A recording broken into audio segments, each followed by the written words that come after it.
안녕하세요. 목수 최지문입니다. 오늘은 인테리어, 반셀프 인테리어 하시는 분들이 예산을 절약하기 위해서 꼭 알아야 되는 점에 대해서 말씀드리려고 영상을 만들게 되었습니다.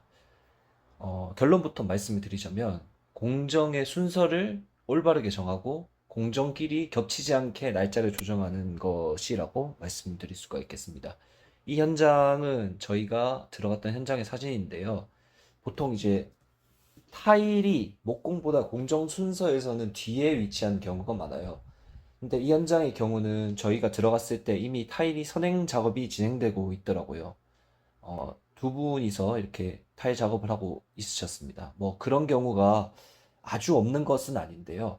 근데 그렇게 되면 어떤 문제가 발생하냐면 이 현장의 경우도 현장 사진을 보시면 아시겠지만 20평대 아파트 현장인데 현장이 되게 약간 중구난방 정리가 안 돼 있죠.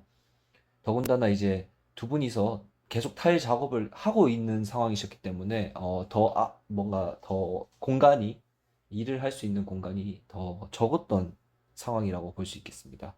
저는 목수니까 목공 같은 경우에는 테이블 쏘라든지 각도 절단기라든지 상대적으로 부피가 큰 공구들을 현장에 펼쳐놓고 작업을 해야 되기 때문에 타 공정이랑 날짜가 겹치게 되면 서로 작업이 느려져요. 저희만 피해를 보는 게 아니라 저희랑 같이 작업을 하시는 뭐 필름, 타일, 뭐 도배라든지 모든 공정이 피해를 서로가 이제 작업이 느려지게 됩니다. 근데 지금 이 현장은 어, 그런 현장을 아침에 확인하고 저희가 이제 근데 어떻게 부대껴 가면서라도 작업을 하려고 했는데 근데 그것마저도 불가능하겠다. 저희가 사진에 보시면 알겠지만 테이블소나 이런 것들 부피가 굉장히 크거든요. 그래서 그걸 확인하고 저희가 철수를 한 현장입니다. 근데 문제가 뭐냐면 그냥 저희가 들어갔다가 아침에 철수를 한 게 아니라 부엌 쪽에 냉장고가 들어가는 부분에 벽을 연장해야 거기에 타일을 붙일 수가 있는 상황이어서 저희가 그 부분에 한두 시간 정도 작업을 하고 철수를 하게 됐습니다.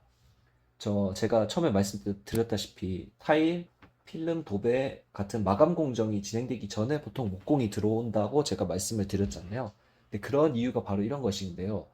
어, 어떻게 보면 인테리어는 자재비랑 인건비 이 두 가지가 가장 비용을 많이 차지하는데 이렇게 공정 순서가 바뀌면서 어떤 한 공정이 한 번에 끝나지 않고 추가적으로 작업이 필요하게 되면은 그게 다 인건비가 더 지출되게 되는 것이죠. 뭐 일당으로 작업자를 불러서 쓰든 도급으로 진행을 하든 이런 부분에서는 무조건 한 번에 진행되는 게 견적에서도 더 쌀 수밖에 없고 그리고 뭐 예를 들어서 내가 도급으로 맡겨서 이 사람이 몇 번을 오던 똑같은 돈을 줘야 된다라고 하는 경우에도 문제가 되는 것이 뭐냐면 이게 작업이라는 게 한 번에 끝나야 가장 마감이 깔끔하다고 생각하시면 돼요. 왜냐면은 어떤 작업을 하고 그 후에 예를 들어서 이 현장 같은 경우를 예시로 들자면 타일을 붙여놓고 빠졌다가 저희가 벽을 세우고 다시 타일을 붙이는 것보다 벽을 세워놓은 상태에서 타일을 한 번에 붙이면 마감이 가장 깔끔해요.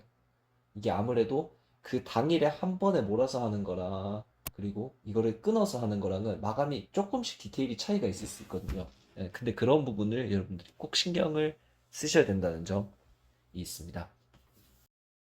그리고 또 저희가 하나 추가해서 말씀드리고 싶은 꿀팁 아닌 꿀팁은 바로 폐기물에 대한 점인데요. 인테리어를 이제 진행하다 보면은 이 폐기물에 대한 비용을 꼭 추가적으로 염두를 해 두셔야 돼요. 철거 같은 경우에는 보통 폐기물을 처리해 주시는 것까지 비용에 포함되는 경우가 많은데, 근데 철거를 제외한 다른 공정들은 폐기물을 처리해 주는 것이 공정 안에 포함되어 있지는 않거든요. 그거는 별도로 진행되는 경우가 많아요.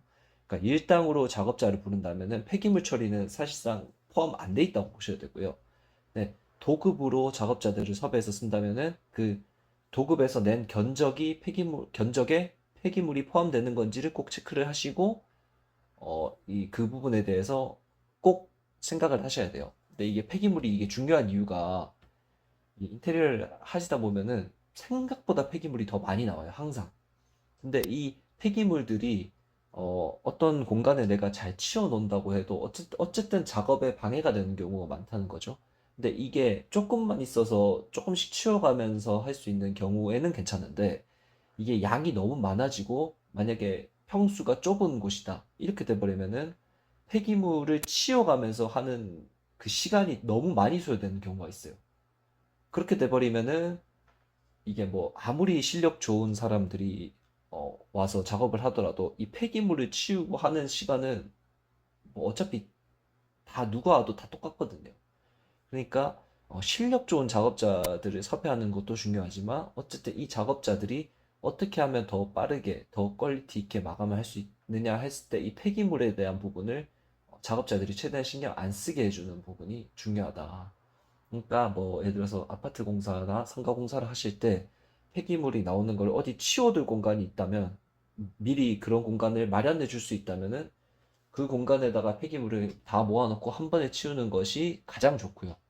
근데 우리 집에는 내가 그 인테리어 하려는 곳에는 그런 공간이 없다라고 하신다면은 오히려 폐기물에 비용을 더 주시더라도 폐기물을 자주 치워주는 것을 저는 추천을 드립니다.